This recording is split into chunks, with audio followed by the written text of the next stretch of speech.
Hey everybody, this is another chapter from Robert J. Alexander's History of Trotskyism.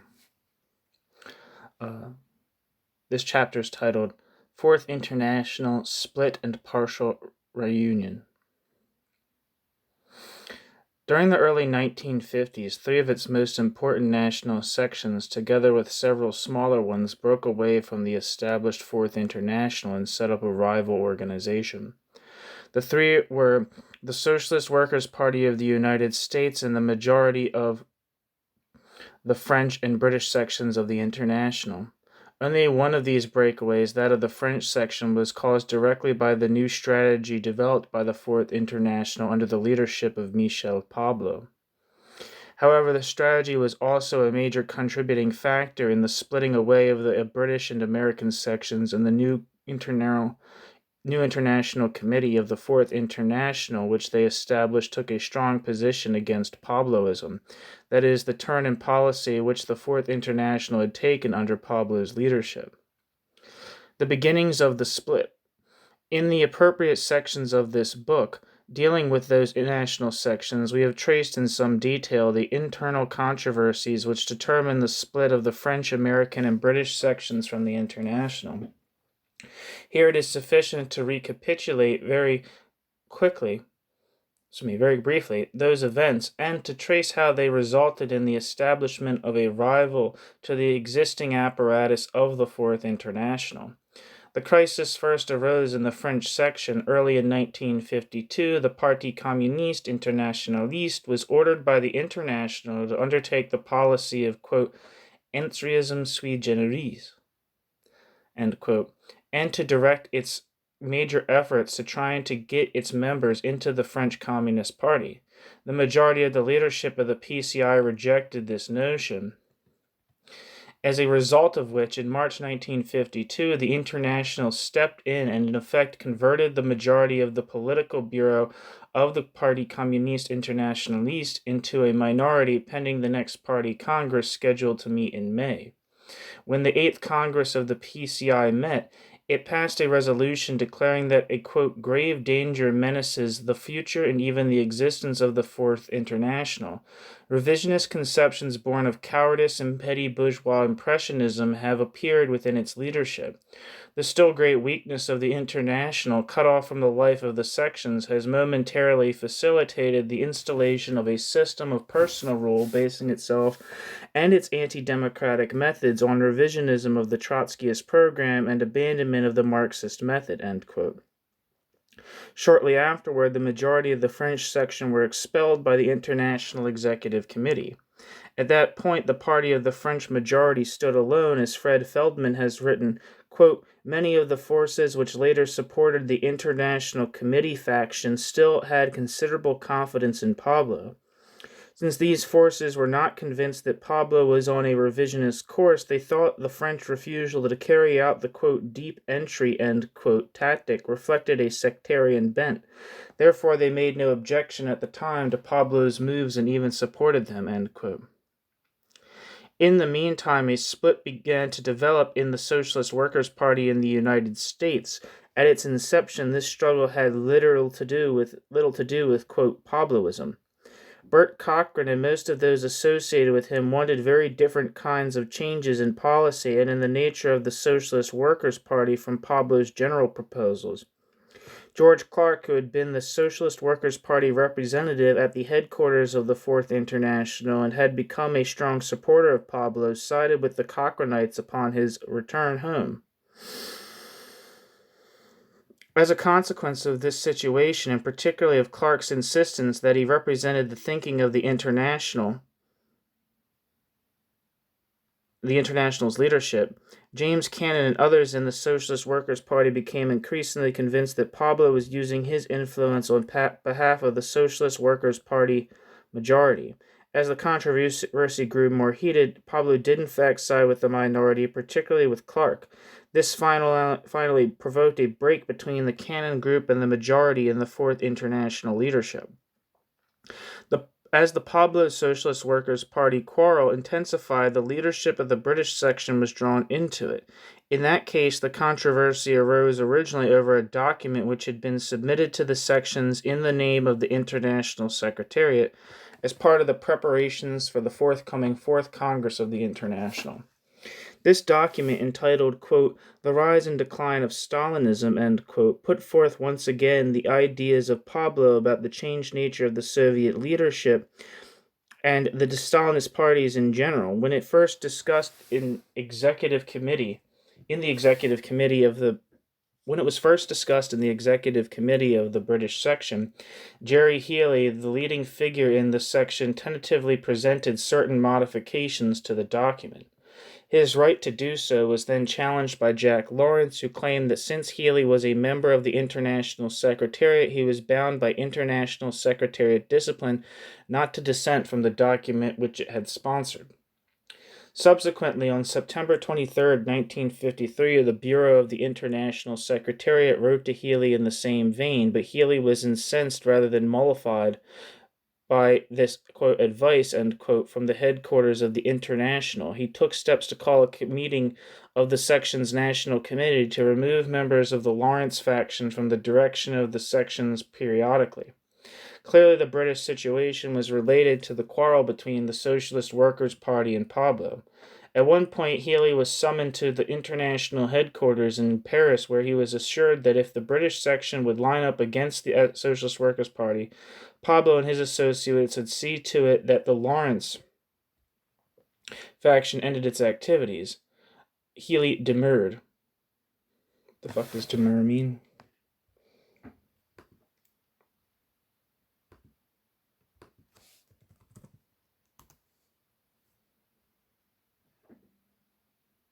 Raise doubts or objections or show reluctance. So Healy showed doubts or reluctance. Emergence of the International Committee. Events in the last months of 1953 moved quickly towards an organic split in the Fourth International. On October 3rd to 4th, a meeting was held in London of representatives of the British section of the International, the French majority group which had been expelled the year before, in the Swiss section. Sam Gordon of the Socialist Workers Party also attended, quote, individually, end quote. That meeting decided to set up a, quote, provisional committee, end quote, of 2 representatives, each from the French, British, and Swiss sections. At that point, what was being organized was a faction within the International.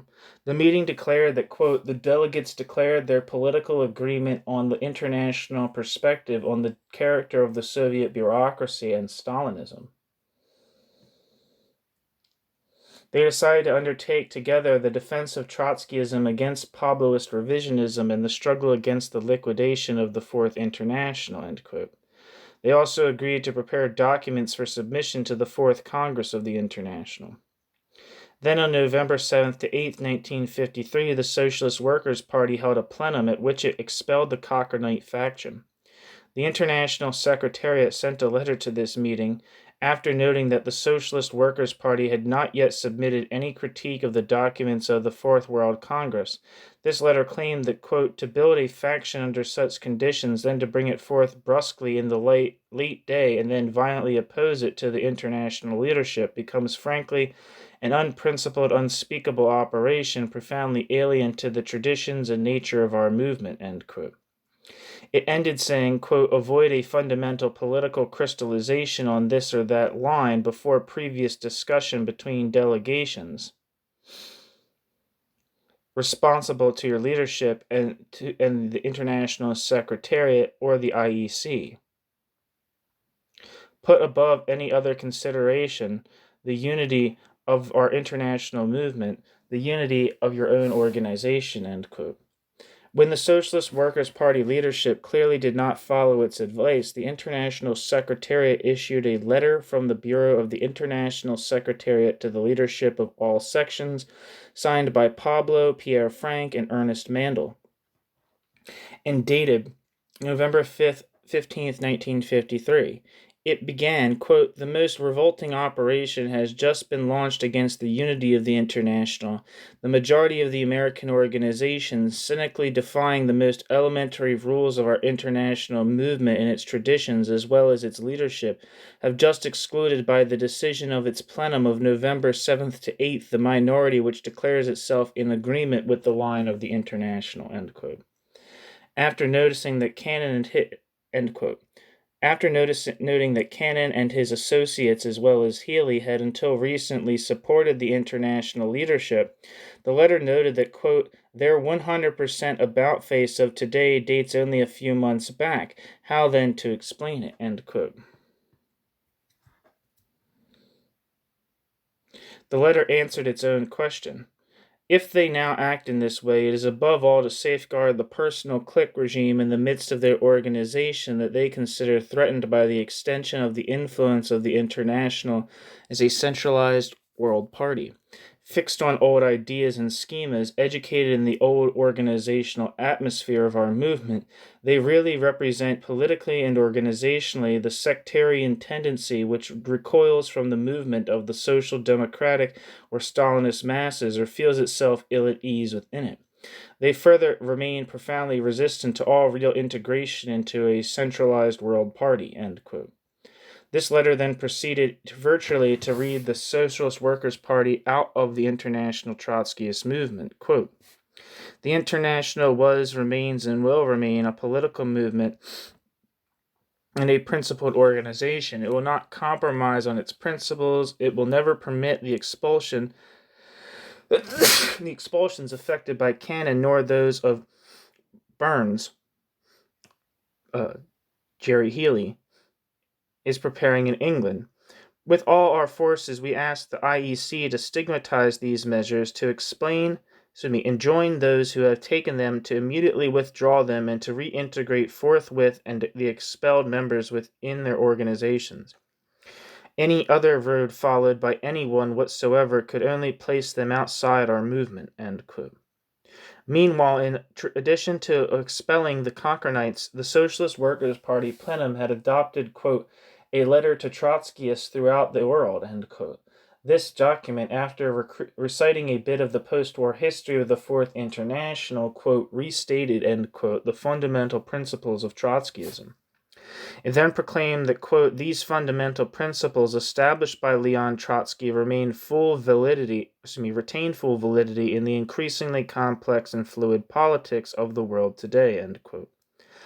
Then the letter argued that, quote, "these principles have been abandoned by Pablo. In place of emphasizing the danger of a new barbarism, he sees the drive towards socialism as, quote, irreversible," end quote. Yet he does not see socialism coming within our organization or some generations to come. Instead, he has advanced the concept of a, quote, engulfing, end quote, wave of revolutions that give birth to nothing but, quote, deformed, end quote, that is, Stalin-type worker states which are to last for, quote, centuries, end quote, end quote.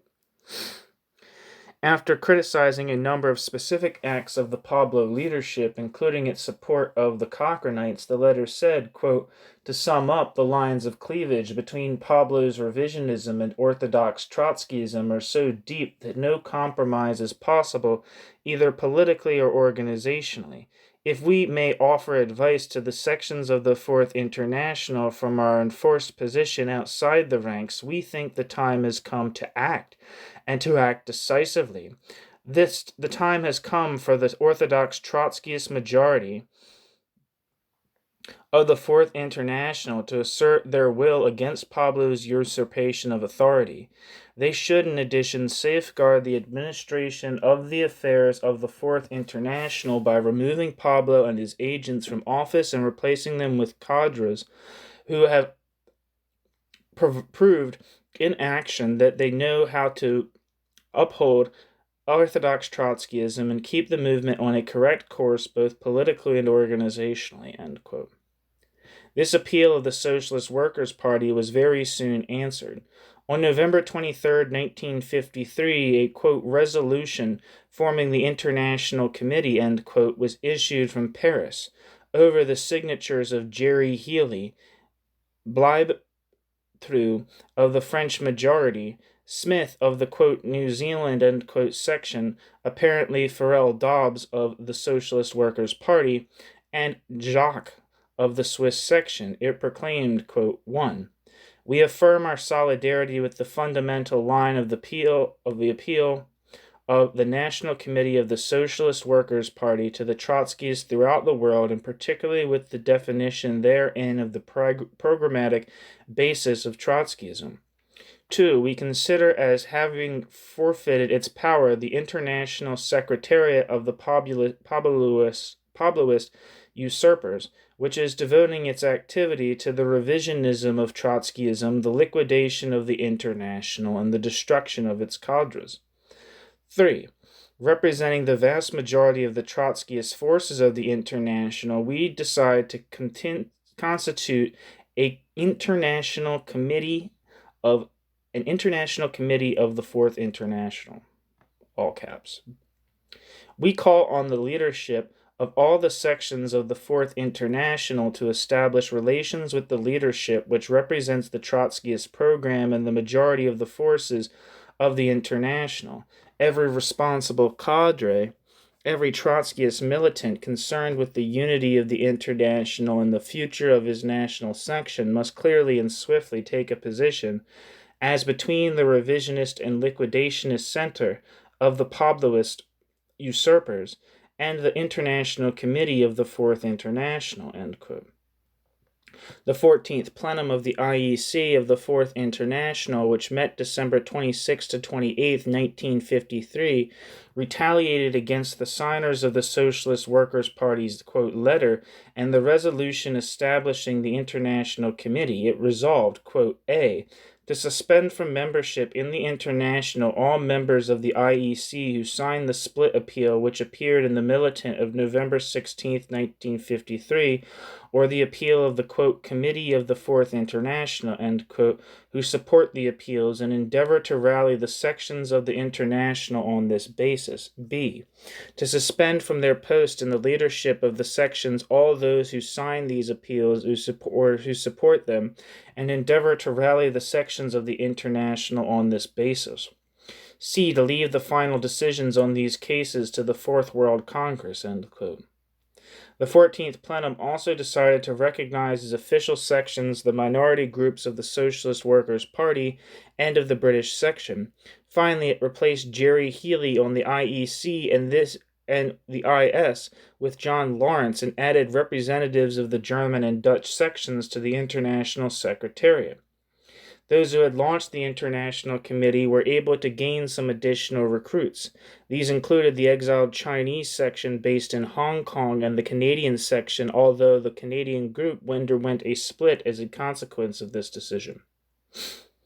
Of course, the International Committee had the support of the Socialist Workers' Party of the United States. An editorial in the Militant said that, quote, the organization of the International Committee signifies that the Fourth International has once again proved its historic viability.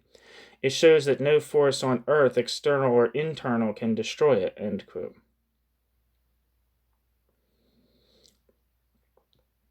The editorial concluded, quote, we hailed the formation of the International Committee of the Fourth International because we were compelled to remain outside the international organization due to the reactionary Voorhis Law of 1940.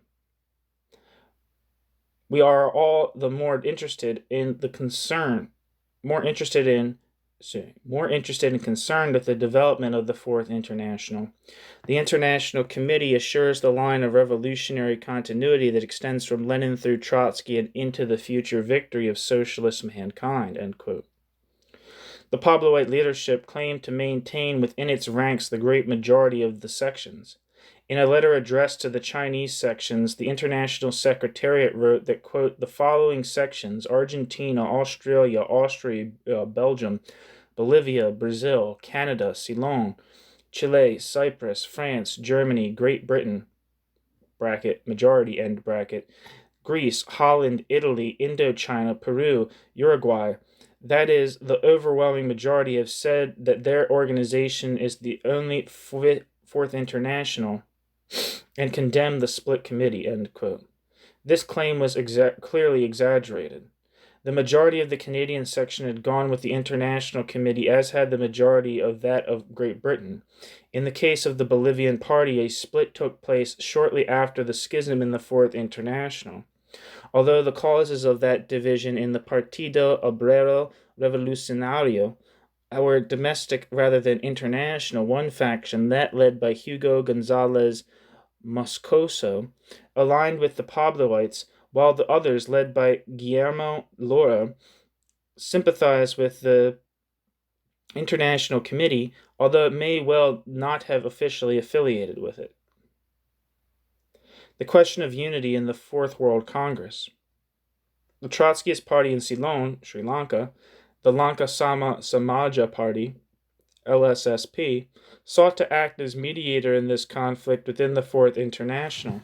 To this end, they insisted that all the groups represented at the Third World Congress should also be invited to send delegates to the Fourth World Congress. To facilitate this, the LSSP urged that the Congress scheduled for July 1954 be postponed. The Fourth International leaders refused such a move. However, perhaps due to the pressure of the LSSP, the International Executive Committee sent a letter which, according to the document itself, was sent, quote, to all those without exception who were members of the International at the time of the Third Congress and who by their own volition have placed themselves outside the organizational framework of the International Centralized World Party, end quote. Although this document was clearly partisan, arguing, for instance, that the, quote, IEC has always been invested with the confidence of the vast majority of the International, end quote, it did urge the recipients to, quote, submit any disputes you may have to this Congress, end quote. It continued, quote, you no longer have confidence in the present leadership of the International or its organization of this Congress, question mark. We offer concrete proposals as to how you envisage your participation in this Congress, state the conditions of the future functioning and leadership of the International, which, if adopted or largely satisfied by the Congress, would, in your opinion, make possible the reestablishment of the unity of the International, end quote. To receive these proposals, the IEC set up a, quote, commission, which would function prior to the beginning of the Congress sessions, end quote. It named to this commission Leslie Gunnar Bourdain of Ceylon, Edward of Germany, Livio Maitan of Italy, Ernest Mandel, J. Posadas of Argentina, Bos of the Netherlands, Dumas of the Dumas as the pro-Pablo French group, and Serrano of the Bolivian POR.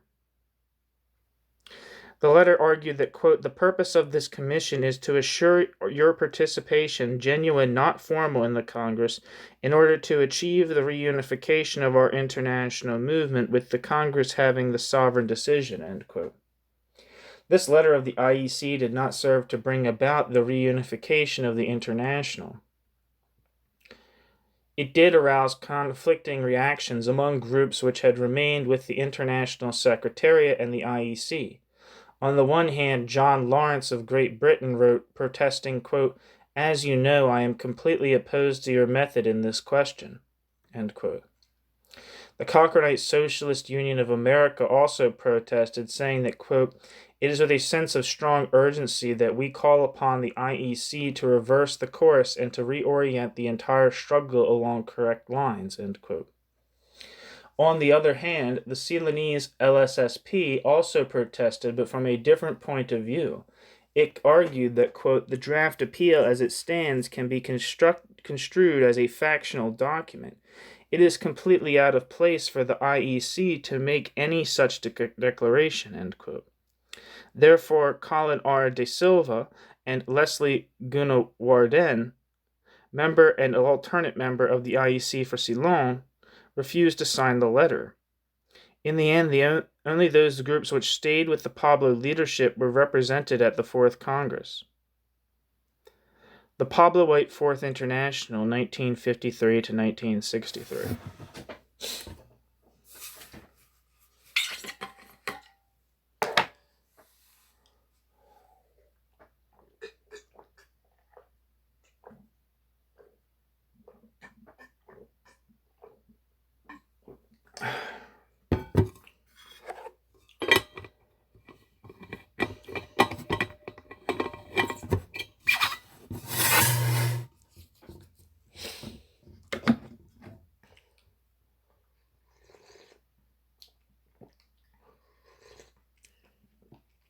The Fourth International faction, headed by Michel Pablo, held 3 world congresses after the split at the end of 1953. Alongside these meetings, there were intermittent negotiations for re-establishing the unity of the international Trotskyist movement, which culminated in the so-called Reunification Congress of 1963, which however only succeeded in partially reuniting the forces of the Fourth International. The Fourth Congress, which met in July 1954, was attended by delegates from organizations in 21 different countries. It dealt understandably with the problem of the split in the International and also discussed and adopted several documents. Most of the delegates to this Congress supported the position which Pablo and his associates had maintained in the conflict with those sections which formed the International Committee. However, a minority consisting principally of George Clark from the Socialist Union of America, Murray Dawson of the Pabloite minority from Canada, Michel Nest of the pro-Pablo Parti Communiste Internationalist of France, and John Lawrence of the British minority protested strongly against the compromise which Pablo had made with the Stalinist LSSP.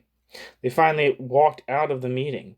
Fred Feldman has noted that, quote, Mest and Lawrence immediately joined the communist parties in their respective countries, end quote.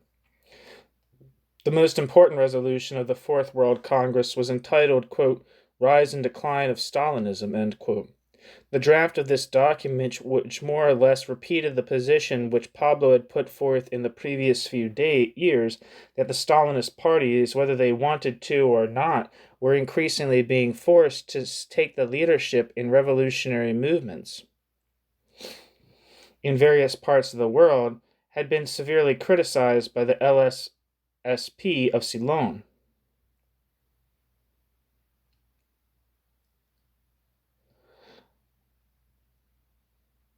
Although in the Sri Lanka. Although in the pre-Congress discussion, Ernest Mandel, under the name Ernest Germain, strongly answered the LSSP's criticisms, Pablo and his associates finally agreed to accept the modifications suggested by the LSSP. The Fifth Congress of the Pabloite faction of the International, which was usually referred to as the International Secretariat, or IS, met in October 1957 and was attended by, quote, about 100 delegates and observers from 25 countries, end quote.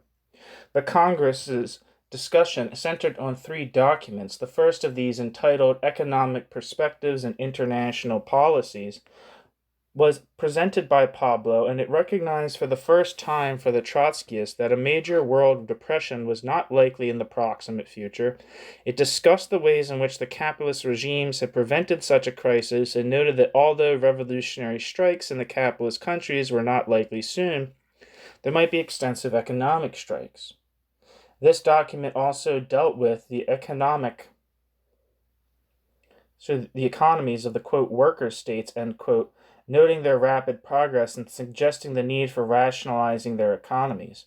Pierre has noted that, quote, the document emphasized the basic role of workers' democracy not only as a political factor but as indispensable for development in the economic area, end quote. Finally, the economic document dealt with the situation in the colonial countries. It noted that some economic progress had been made there, but that relatively the colonial nations were falling further behind the big industrial countries, and argued that the result of this would be a growing impoverishment of the colonial masses and consequently the continuation of the objective conditions that were fanning the flames of colonial revolution, end quote. The second document was on,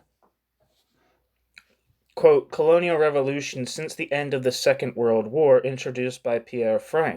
It, quote, stressed the fact that it was the dominant feature of the post-war period. It had upset all the perspectives that had been made since the origin of the working class movement, even those made after the October Revolution. The Congress insisted on the necessity for the Trotskyist movement, especially for the sections in the imperialist countries, to devote a large part of its activity to aiding the colonial revolution, end quote. Finally, the Fifth Congress came back to a new version of the previous meeting's document, the rise and decline of Stalinism, adding another part to it, the decline and fall of Stalinism. It was introduced by Ernest Mandel. The revised document, after tracing the rise of Stalinism, noted, quote, the objective conditions of the new situation, the existence of several workers' states, the USSR became the second world power, the revolutionary rise throughout the world. End quote. Pierre Frank has noted that, quote, thus it demonstrates that henceforth there can be no danger, except in the highly improbable case of defeat in a world war, of a restoration of capitalism in the Soviet Union. End quote. The first time an international Trotskyist meeting had made this fundamental change in the traditional, quote, forward to socialism or backward to capitalism, end quote, dichotomy. It claimed that the de-Stalinization launched by Khrushchev at the 20th Congress of the Communist Party of the Soviet Union the year before constituted, quote, measures of self-defense, not self-liquidation of the bureaucracy, end quote. Frank concluded concerning this Fifth Congress that, quote, the discussions were broad in scope, certain points were strongly debated by various delegates, but there was no tendency struggle. The International had largely recovered. It came out once again unanimously in favor of reunification of the international movement, end quote. The last international meeting of the Pabloite faction before, quote, reunification, end quote, the Sixth Congress met early in 1961 with a, quote, 100 participants from about 30 countries, end quote. Pierre Frank noted that, quote, because of the fierce and bitter and politically impoverished struggle waged by the Posadist faction, the discussions did not allow the International to make any real progress in its thinking, but the documents ratified by the Congress were not without importance, end quote.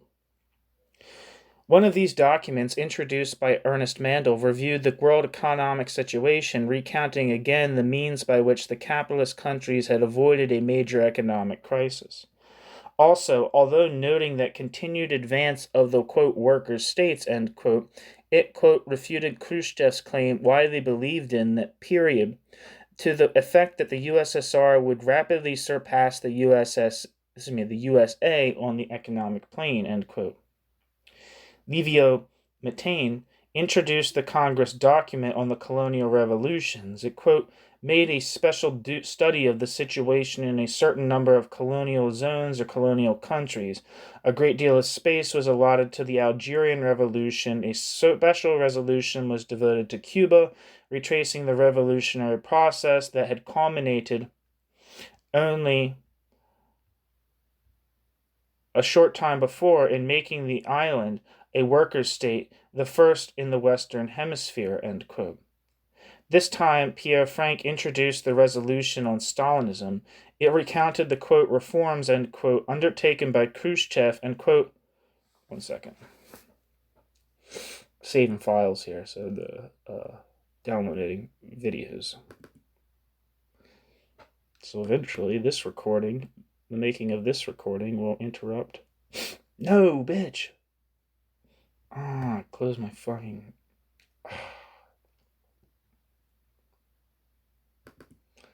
Come on, don't open from the very beginning.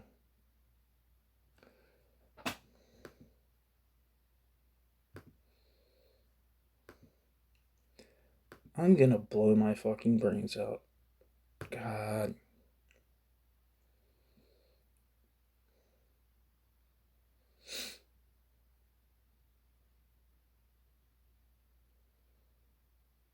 Fuck. You just start hearing me like fucking throwing like glass bottles at the wall. It was like having a complete meltdown.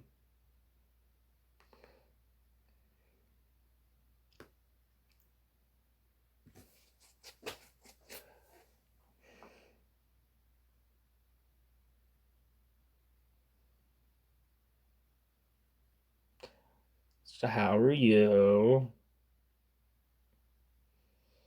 Is school going okay? How's your dog?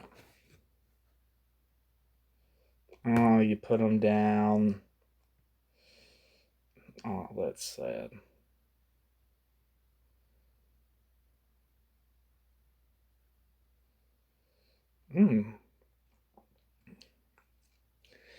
Looks like we've gotten back to where we were.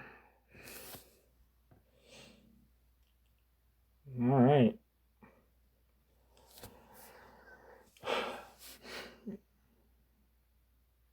This time, Pierre Frank introduced the resolution on Stalinism. It recounted the, quote, reforms, end quote, undertaken by Khrushchev and, quote, made a study of the new contradictions to which the communist parties were subject.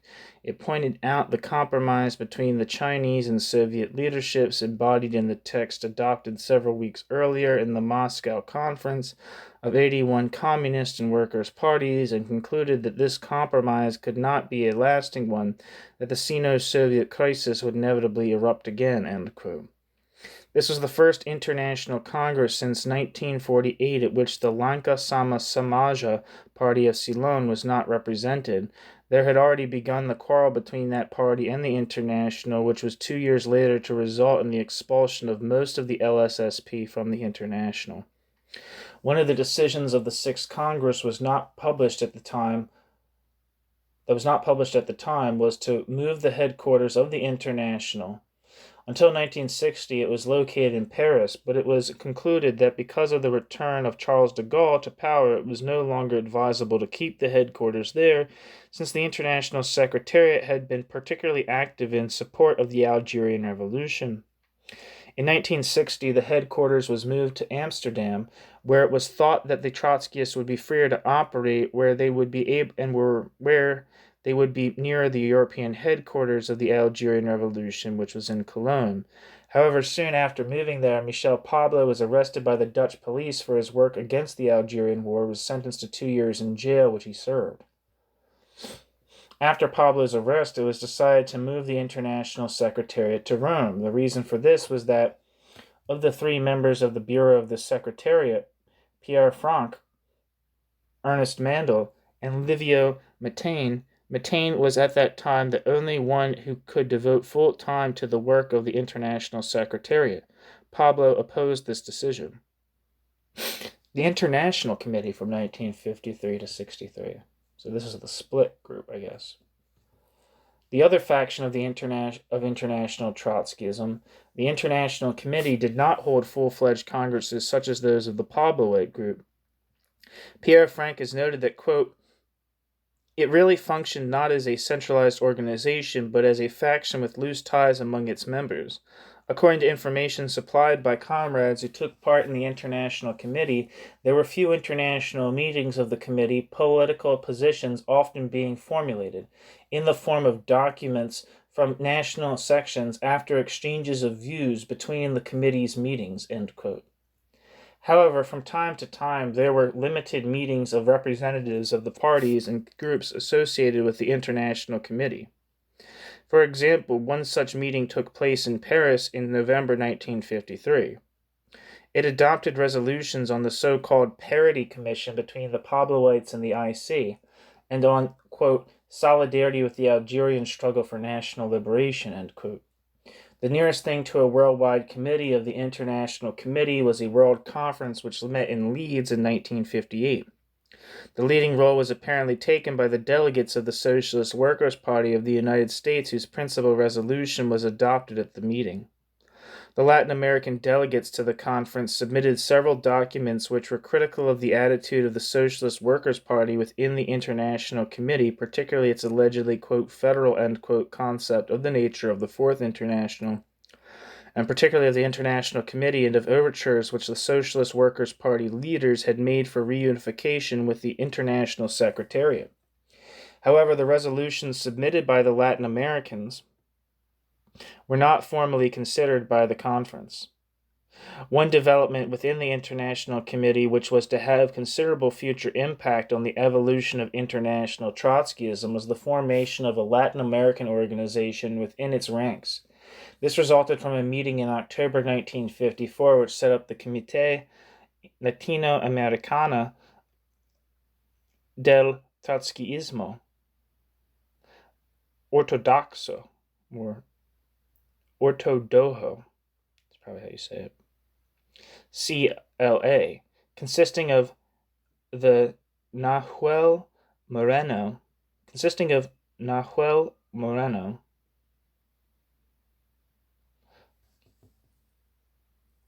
maybe it's the H is silent. I'm trying to think of how fucking H's are pronounced in Spanish. I think it's silent. Nahuel Moreno, from the Argentine POR Palabra Obrera Humberto Venezuela, of the Chilean POR, and Hernandez from the Peruvian POR. The CLA organized in March 1957 what is called the First Conference of Latin American Orthodox Trotskyism, which established the Latin American Secretariat of Orthodox Trotskyism, SLATO, which continued to exist until December 1964. Starting in 1957, SLATO issued a more or less regular publication, Estrategia, edited by Nahuel Moreno, and appearing in Buenos Aires. Although some other groups were nominally affiliated with SLATO, its major affiliates continued to be those of Argentina, Chile, and Peru. In April 1961, SLATO held its second meeting in Buenos Aires, where it paid particular attention to the phenomenon of Castroism in Latin America. It also adopted resolutions requesting the International Committee to publish all documents on the subject of Castroism and the Cuban Revolution, which had been adopted by the member groups of the International Committee, and calling for a general discussion of the Castroite phenomenon within the ranks of the International Committee. The position of SLATO was later summed up thus, quote, SLATO decidedly oriented itself to the perspective that the Cuban Revolution had provoked a decisive change in the relation of forces between imperialism and the masses in favor of the masses, with a leading role for the agrarian revolution and armed struggle, and that a petty bourgeois revolutionary nationalist movement on continental dimensions, Castroism, had appeared. A correct line for the construction of Trotskyist revolutionary parties must take into account these new phenomenon, in particular guerrilla war, incorporating them in the traditional program of Trotskyism, end quote. After first categorizing the Cuban regime as a workers' state, quote, in transition, end quote, SLATO soon came to regard it as a, quote, bureaucratic workers' state, end quote. As a counterpart to this definition, SLATO advocated a, quote, political revolution, end quote, in Cuba, as in other, quote, worker states, end quote. SLATO formed the core of what in the 1970s and 1980s was to be the Morenoist tendency in international Trotskyism.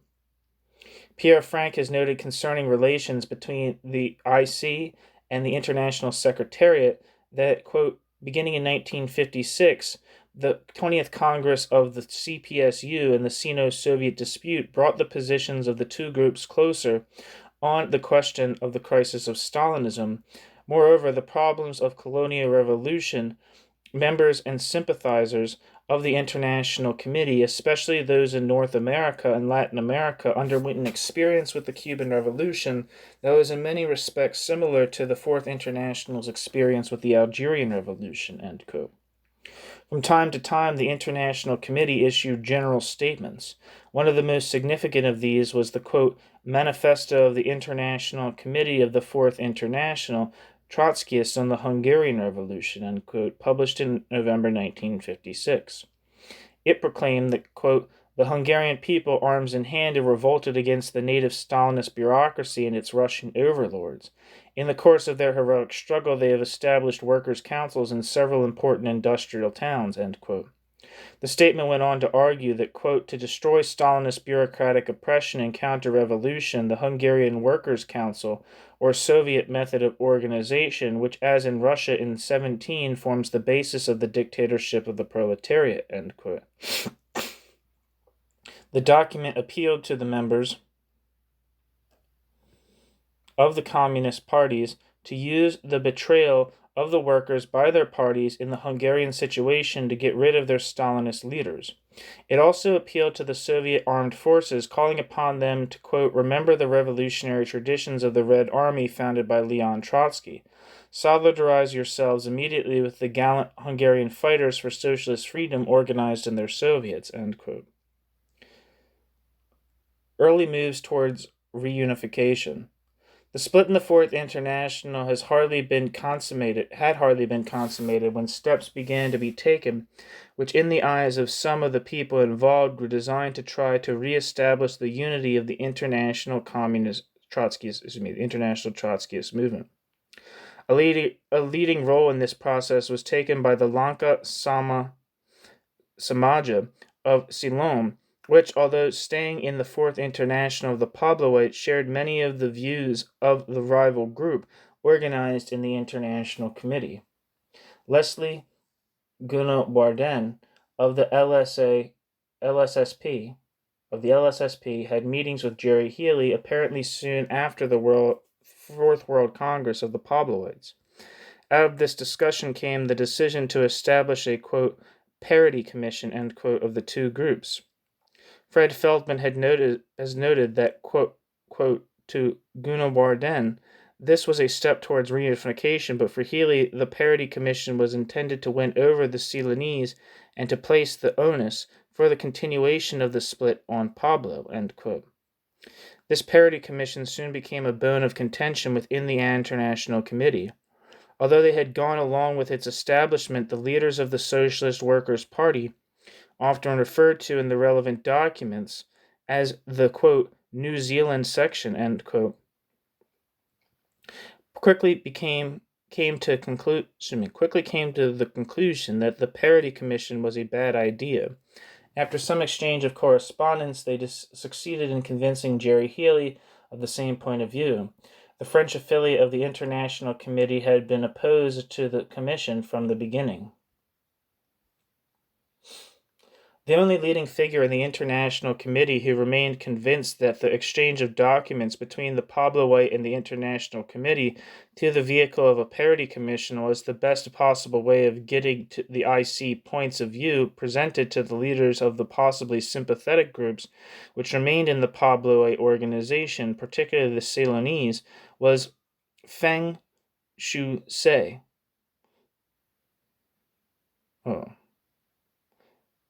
Let me say how this is pronounced. It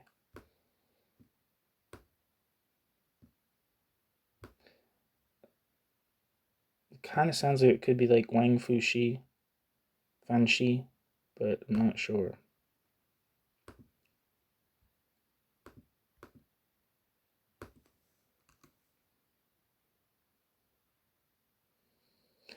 Peng Shui. Okay. Peng Shui, the exiled leader of the Chinese Trotskyists, he had closer contacts with the LSSP than did his European and U.S. colleagues. Peng continued to fight for the maintenance of the Parity Commission. After about a year and a half of discussion, a meeting of the International Committee in Paris on November 7th to 8th, 1955, decided to withdraw from the Parity Commission. The decision was taken by a vote of 5-1, with the French, British, Swiss, German, and Dutch sections voting in favor of withdrawal, and only the Chinese delegate opposing the idea. Further efforts of Peng Shui to change his colleagues' minds were to no avail. 1 second. Gotta save something.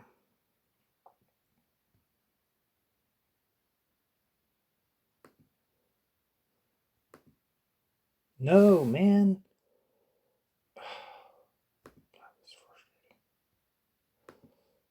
I need a new PDF viewer, I'll tell you what.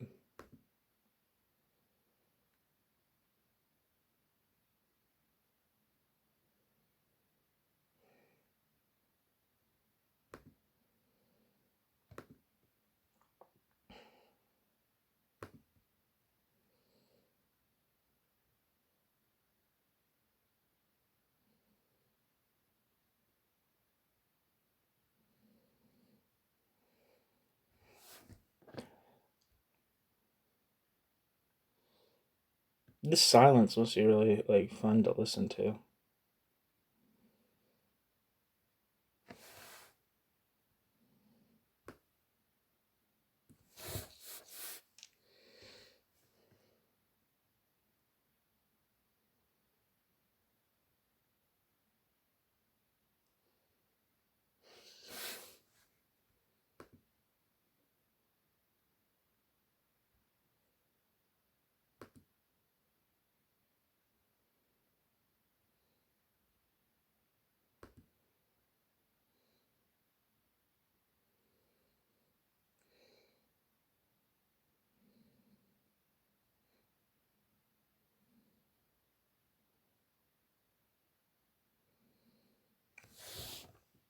Jesus Christ. In 1957, there were further discussions. Let's see where I'm at.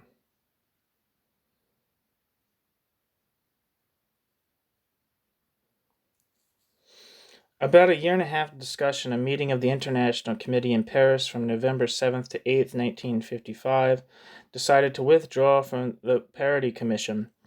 The decision was taken by vote of 5-1, with the French, British, Swiss, German, and Dutch sections voting in favor of withdrawal, and only the Chinese delegate opposing the idea. Only the further efforts of Peng Shuxi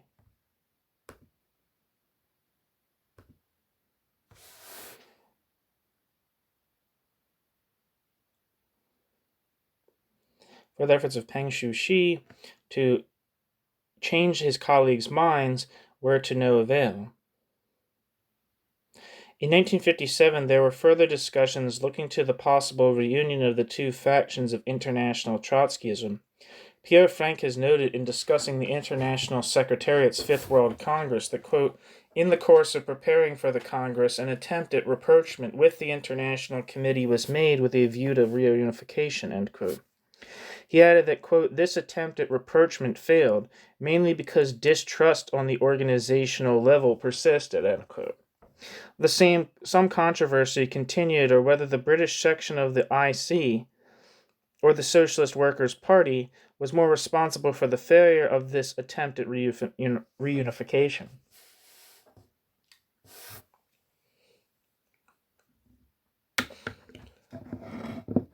The 1962-63 Parity Commission and its results.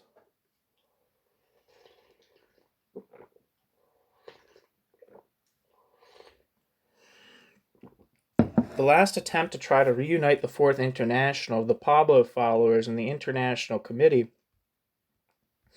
which was partially successful, began in January 1962. In that month, the National Committee of the Socialist Labour League, the British affiliate of the International Committee, headed by Gerry Healy, passed a motion calling for, quote, the IC to approach the International Secretariat with a view to setting up a subcommittee consisting of 3 members from the International Committee and the International Secretariat. The purpose of this committee would be to arrange an exchange of internal material on international problems among all the sections affiliated to both the sections. It is to be hoped that such a step would encourage discussion, and the subcommittee could arrange for the regular publication of an international bulletin dealing with this. Eventually, the subcommittee would prepare a summary report on the area of agreement and differences between the two bodies, end quote. This resolution was unanimously accepted by the International Committee and agreed to by the International Secretariat. The first meeting of the so-called Parity Committee took place on September 2nd, 1962. There it was agreed to invite all national sections to both organizations to participate and to include the Posadas group, which also had broken away from the International Secretariat. It agreed to hold meetings every month and to organize joint activities, particularly around the question of getting the Soviet leaders to, quote, rehabilitate, end quote, Trotsky, and the issue of the Angolan Revolution then in progress. The meeting also urged the end of all factional activity within both groups. In addition, the September 2nd, 1962 Parity Committee meeting had before it 2 sets of proposals from the IC and the IS. The former was more or less what was adopted by the meeting, with the addition of a proviso that the Parity Committee agrees to work for the calling of a preliminary international Congress during the summer of 1964. The purpose of this Congress would be to establish the political policies and relationship of forces between the various tendencies, so that discussion can proceed towards a definitive solution of the international crisis, end quote. The International Secretariat resolution was one passed by the 23rd plenum of its International Executive Committee, which had taken place a few days before. The resolution expressed, quote, its strong belief that the political and organizational conditions exist for a successful reunification. It appeals to all the Trotskyists in order that they be equal to their responsibilities and help the world movement to progress with reunified forces in the historical period of the world revolution and march, which will see in the coming years the progressive integration of our cadres in the mass revolutionary forces in all the continents, end quote. The several subsequent meetings of the Party Commission were held. Subsequent meetings of the Party Commission were held. It was clear from the start that different elements involved in the Party Commission exercise had different objectives. The majority leadership in the International Secretariat, headed particularly by Ernest Mandel, Pierre Frank, and Livio Maitan, were anxious to reunite as much of the world Trotskyist movement as soon as possible. One minority of the International Secretariat, which was against reunification, had already broken away from the International Secretariat under the leadership of J. Posadas before the Party Committee was even established. A second element of the International Secretariat, headed by Michel Pablo, who was by that time in the employ of the new Algerian government of Ben Bella, had its reservations about the unity drive and formed its own tendency within the International Secretariat. There were also differences of opinion and objectives within the International Committee. These apparently became clear at a meeting of the International Committee in January 1963. On the one hand, the U.S. Socialist Workers Party shared the International Secretariat's majority's objective of rapid reunification of the world movement, bringing together as many elements as were willing to participate. On the other hand, a group composed principally of the British and French sections of the International Committee felt that the first thing necessary was a thorough discussion of the causes of the original split and a repudiation of Pabloism, which they felt had been responsible. Possible reunification could take place only after an extensive period of discussion. The different points of view proved irreconcilable, at least on the side of the International Committee. As a consequence, there was a conference of the pro-unification elements of the International Committee in March 1963, which Joseph Hansen claimed included not only the Socialist Workers' Party, but also the Argentine, Austrian, Canadian, Chilean, Chinese, and Japanese sections. And it agreed to join with the International Secretariat sections in mounting the, quote, Reunification Congress, end quote, which took place in June 1963. The Posadas Schism in the International Secretariat. The so-called Reunification Congress only reunified parts of the international Trotskyist movement. There were important elements from both the International Secretariat forces and those of the International Committee which did not participate in this process. Before looking at the Reunification Congress itself, it is necessary to look at those who refused to take part in it. During the post-World War II period, the number of Trotskyist groups in Latin America had expanded considerably. When the split in the Fourth International took place in 1953, the majority of these stayed with the International Secretariat, the major exceptions being the Argentine group led by Nahuel Moreno, a major part of the Chilean movement, and part of the Bolivian POR.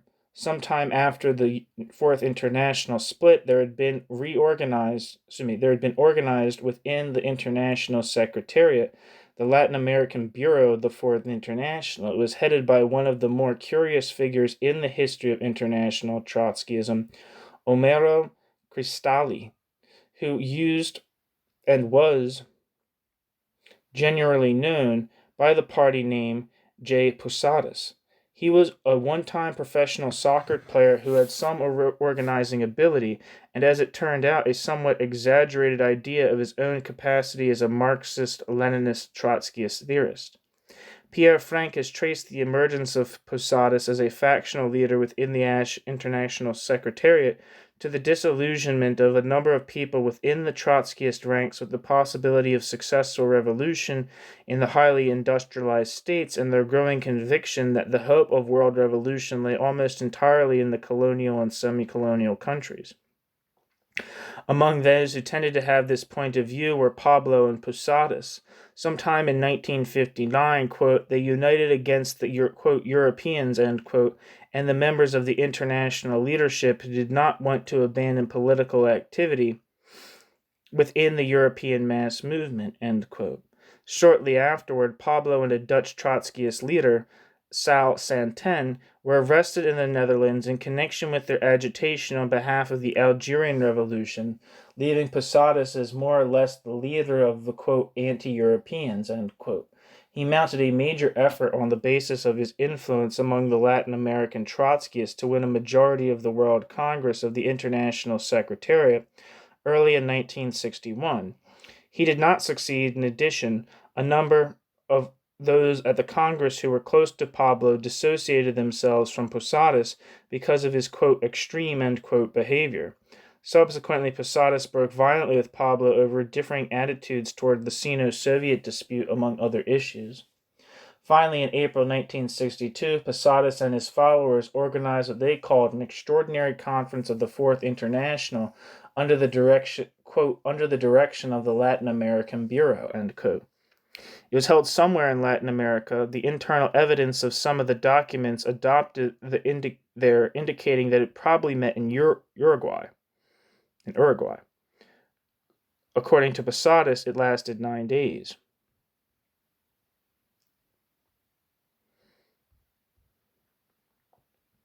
A communique issued by this meeting announced that, quote, there has been named a new Provisional International Executive Committee and a new International Secretariat to take the place of the former ones, which have become paralyzed and disintegrated.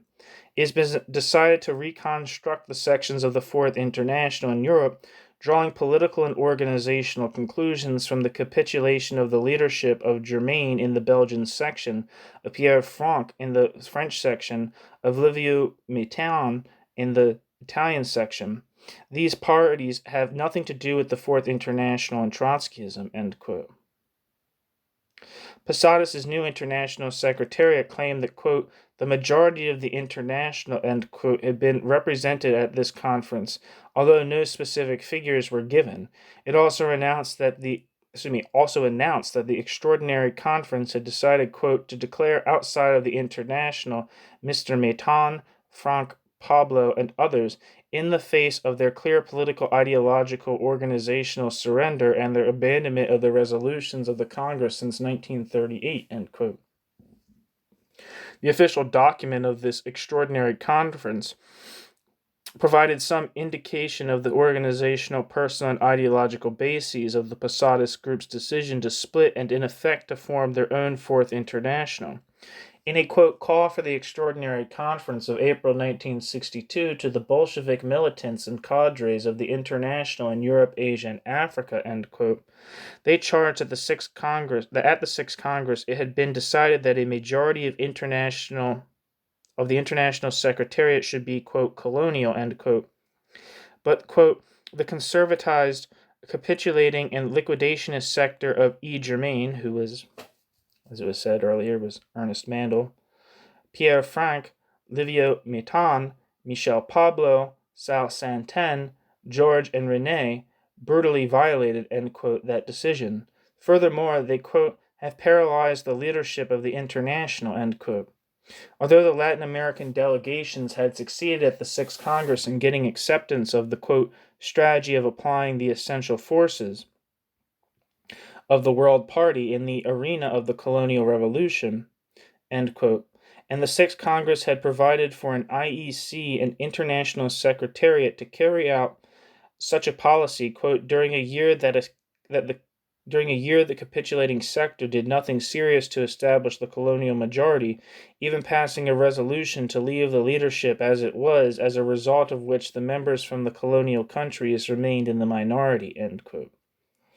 Clearly, too, Posadas and his colleagues felt that their talents and capacities had not been adequately recognized by the, quote, Europeans, end quote.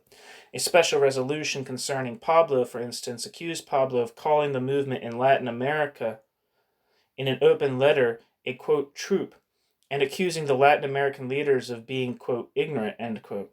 This same resolution said that, quote, taking as the center of his attacks Comrade Luis, the letter turns its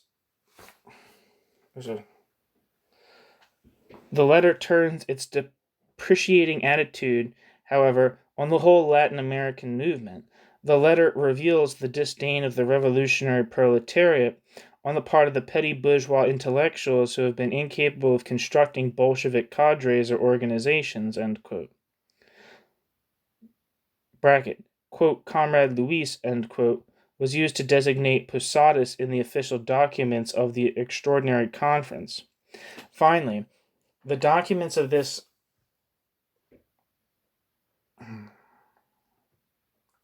I don't know if I said that there was brackets there, but end bracket. Finally, the documents of this meeting clearly spell out the peculiar, quote, theoretical, end quote, or, quote, ideological, end quote, line which Posadas had adopted and which may well go far to explain whatever, quote, disdain, end quote, he and his associates were held in by the, quote, Europeans, end quote. This line is alluded to in several of the documents of the meeting, but nowhere more clearly than in Posadas's closing speech. He said that, quote, we repeat, emphasize with all the historic force and decision of our conscience, of our confidence, and at our command, that atomic war is inevitable. It will destroy perhaps half of humanity, and it is going to destroy immense human riches. It is very possible. The atomic war is going to provoke a true inferno on earth, but it will not impede communism. Communism is an achieved necessity not because of the material goods produced, but because it is in the consciousness of human beings. When humanity reacts and works in a communist form, as it is working, there is no atomic bomb capable of turning back that which human consciousness has acquired and learned. History in its violent spasmodic forms is demonstrating that little time remains for capitalism. Little time, we can say in a completely conscientious and certain way, that if the worker states fulfill their historical duty of aiding the colonial revolutions, capitalism doesn't have 10 years of life. This is an audacious declaration, but it is totally logical. Capitalism hasn't 10 years of life. If the worker states launch support of the colonial revolution with all their forces, capitalism is not 5 years of life, and the atomic war will last a very short time, end quote. The Extraordinary Conference instructed its new provisional IEC and International Secretariat to prepare for a full-fledged World Congress in the near future.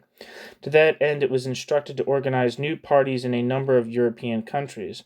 By July 1962, it was claimed that new sections affiliated with the Provisional International Executive Committee had been established in Italy, France, Belgium, and Spain.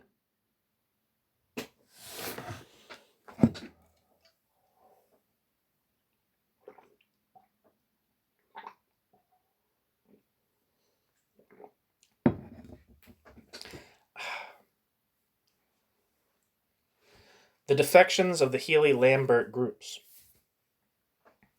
On the side of the International Committee, the British and French sections refused to participate in the Reunification Congress and instead continued the existence of the International Committee.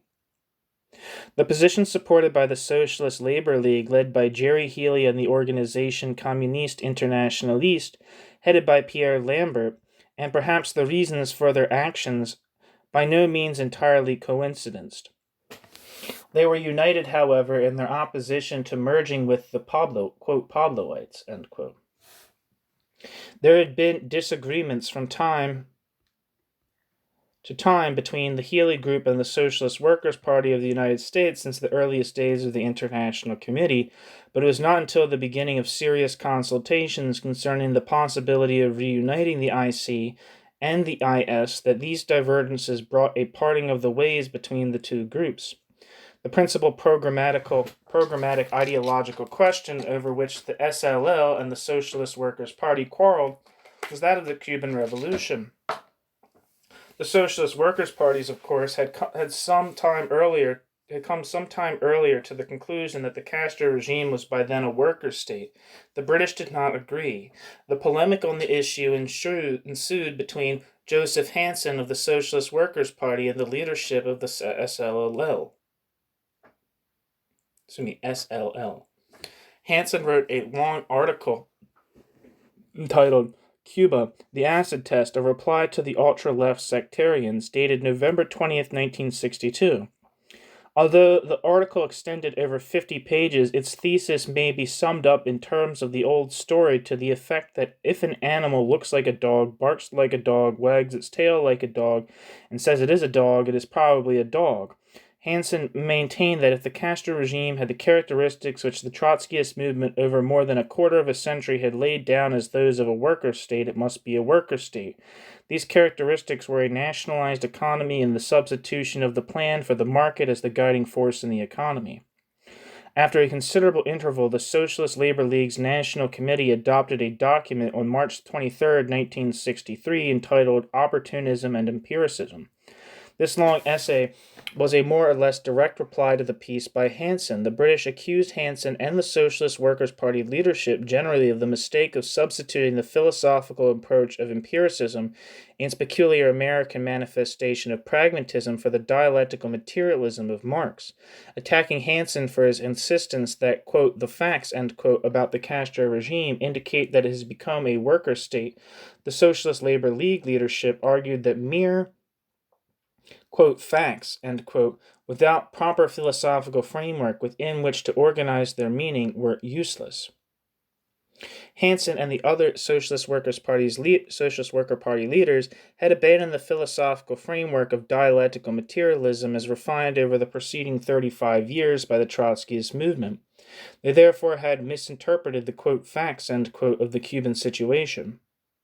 Furthermore, this attitude of the Socialist Workers' Party leaders meant, according to the Socialist Labor League, that Hansen and the others were falling into the same trap of, quote, Pabloism, end quote, which had caused the 1953 split in the first place. Not only was their position similar at that moment to the position of the International Secretariat leaders with regard to the Algerian Revolution, which Pablo and others were arguing was evolving into a worker state, but the problem is more profound. The Socialist Workers' Party leaders had come around to accepting that what they had rejected 10 years earlier. That anti-Trotskyist notion that the revolution could be brought about in some other way than through the aegis of the Revolutionary Vanguard Party. This all added up to capitulation to the Stalinists.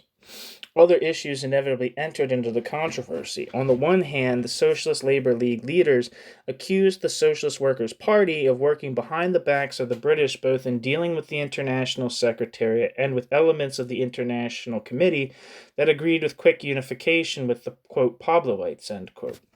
On the other hand, the Socialist Workers' Party leaders insisted that Healy was disloyal in his dealings with opposition groups within the Socialist Workers' Party, which favored the Socialist Labor League's position and were against, quote, reunification, end quote. The position of the leadership of the French section of the International Committee was rather different from that of the SLL. They did not agree with the Healy argument that the Castro regime was still, quote, capitalist, end quote, arguing rather that it was a workers' and peasants' government. On the other hand, the Lambertists had their own good reasons for not wanting unity with the International Secretariat and therefore siding with Healy and the Socialist Labor League. The first move in the 1952-53 split had been the intervention of the International Secretariat in the internal affairs of the French Parti Communiste Internationalist, seeking to convert a majority there into a minority. The Lambertists were still the largest Trotskyist group in France, but in a reunified international, it would in all likelihood be Pierre, leader of the other major group, who would figure in the top leadership of the Fourth International. Also, without specific repudiation of the entrism sui generis notion, the Lambertists certainly had reservations about going back to the International, which had tried to force them to follow such a policy. The upshot of this situation was that the British Socialist Labour League and the Lambert Group in France did not participate in the Reunification Congress of June 1963. Instead, a Congress of the International Committee met from September 9th to 13th, 1963, and voted to keep the organization in existence. However, it also adopted a resolution calling for a, quote, World Congress of the forces of the International Committee and the International Secretariat during the autumn of 1964, end quote, and for a joint committee to prepare such a Congress. That committee should, quote, prepare a joint resolution on world perspectives to be submitted to all sections of both groups, end quote. Healy communicated this resolution in the name of the International Committee of the United Secretariat, but nothing came of the idea. The Congress of Reunification.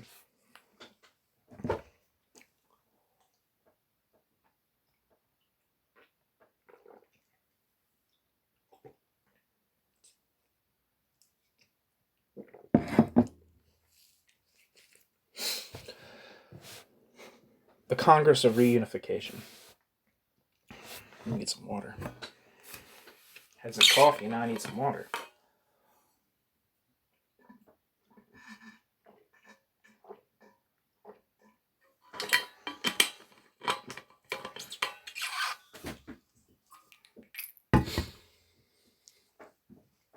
The major faction of the International Secretariat and the pro-unification part of the International Committee each held a Congress which discussed the problems and possibilities of unity of the Trotskyist movement.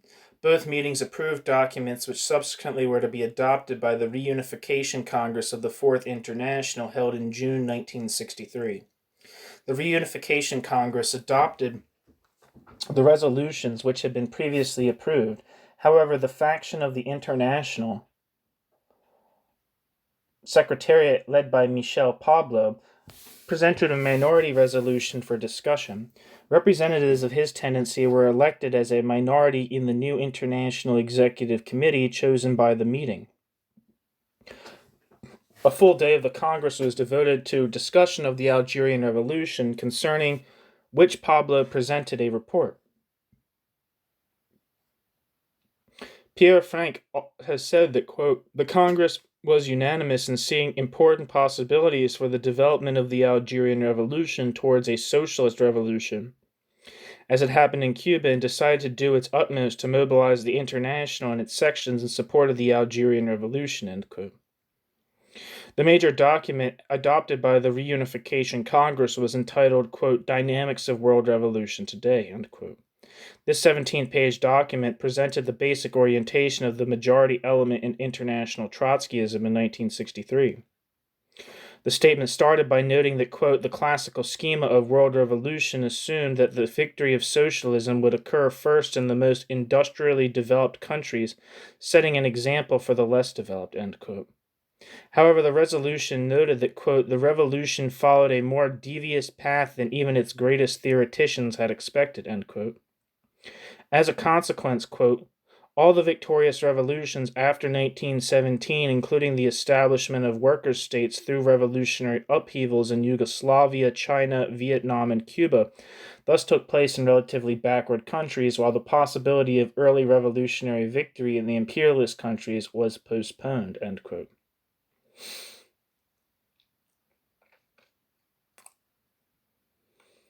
Following this general line of thought, the resolution claimed that, quote, it is important to recognize that the three main forces of world revolution, the colonial revolution, the political revolution in the degenerated or deformed workers' states, and the proletarian revolution in the imperialist countries, form a dialectical unity. Each force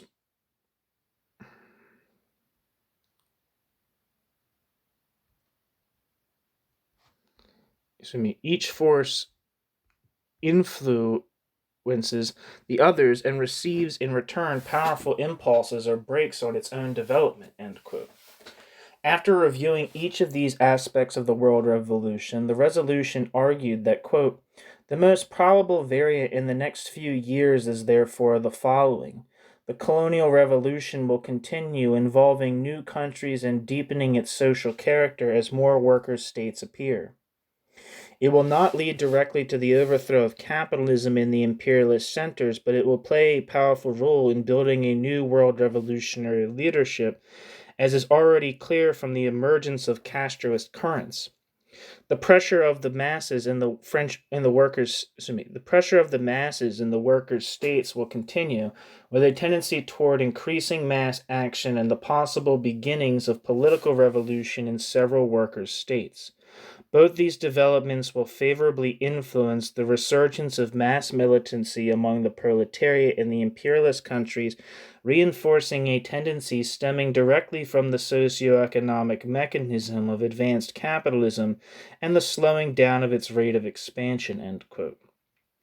In its discussion of the basic issue, which had split the Fourth International a decade earlier, entrism sui generis, this basic document of the Reunification Congress would seem to have been closer to the Pabloite position of 1952 to 53 than that of Pablo's opponents, although it was somewhat less explicit than Pablo had been. This discussion started with the claim that the Fourth International, quote, in its programmatic declarations and in its participation in the class struggle on a worldwide scale, has proved itself to be the legitimate heir and continuator of the great tradition of revolutionary Marxism.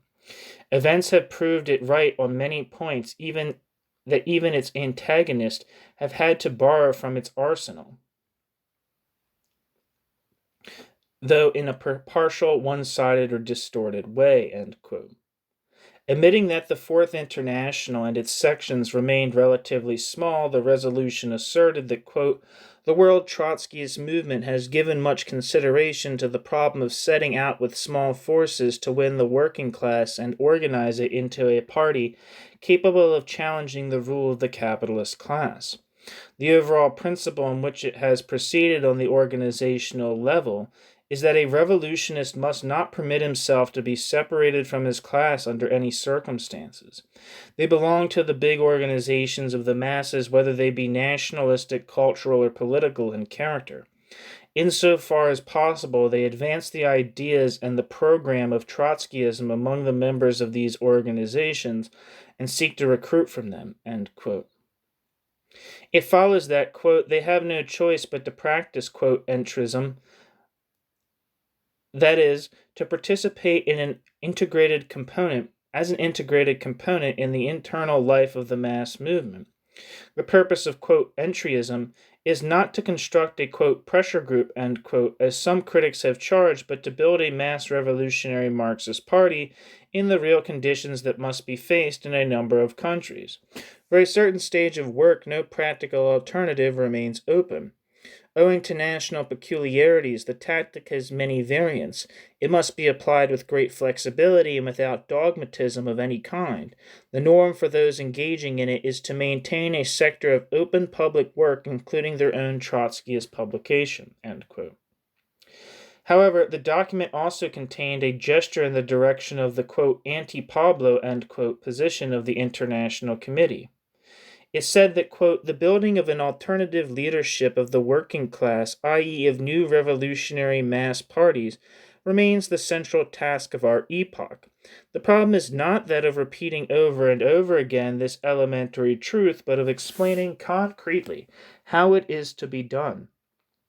In fact, the building of revolutionary mass parties combines three concrete processes: the process of defending and constantly enriching the Marxist revolutionary program, of building, educating, and hardening a revolutionary Marxist cadre, and of winning mass influence for this cadre.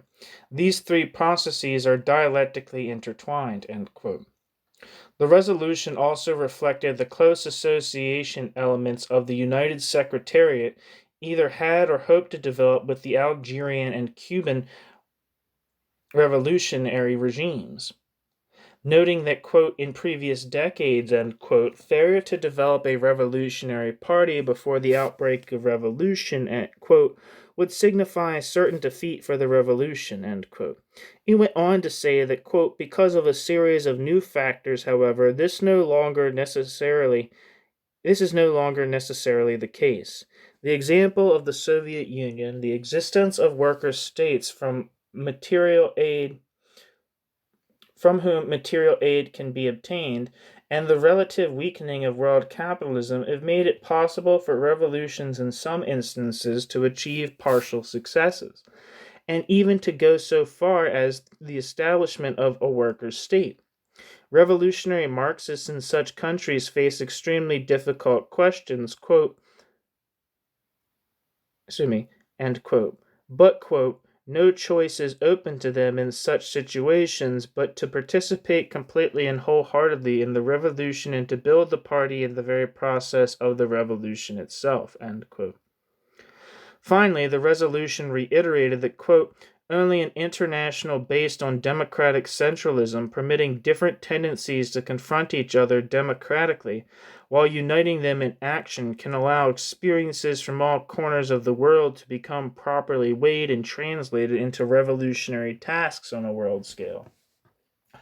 The necessity to build a strong, democratically centralized international is underscored all the more by the present dialectical relationship between the three main sectors of the world revolution, end quote.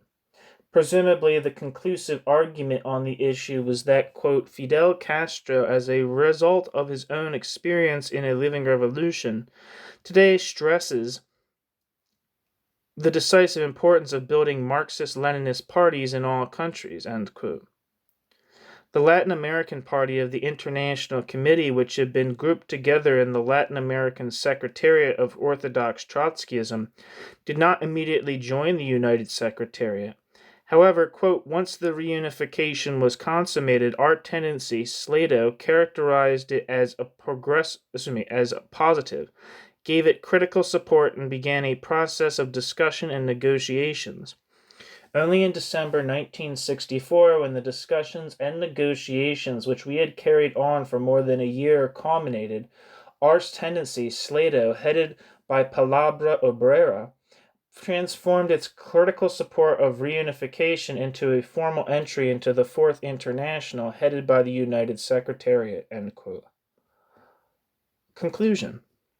During the early 1950s, the Fourth International suffered a major split, dividing it into two organizationally distinct groups. The major policy issue at the heart of the schism was the old question of, quote, entrism, end quote, which had been a cause of controversy even when Leon Trotsky was still alive, but an entrism of a rather different type, which in most European and many Asiatic countries would have meant the virtual disappearance of any open Trotskyist organization. This policy was posited on a new perspective of a revolutionary process of, quote, several centuries, end quote, during which leadership would be in the hands of Stalinist parties and Stalinist-type bureaucracies in countries in which the revolution triumphed, leaving the Trotskyists supposedly no alternative but to work for their ideas within these parties and regimes. Undoubtedly, organizational and personal issues also played important parts in the 1952-53 split in the Fourth International. A decade later, through the device of suspending more or less indefinitely any further discussion of the causes of the split, including elements from the positions of both factions, in a new position statement, unity of major elements of both sides was achieved. However, important parts of both international factions stayed out of the United Secretariat of the Fourth International, so that, quote, reunification, end quote, in fact resulted in there being three international factions instead of two.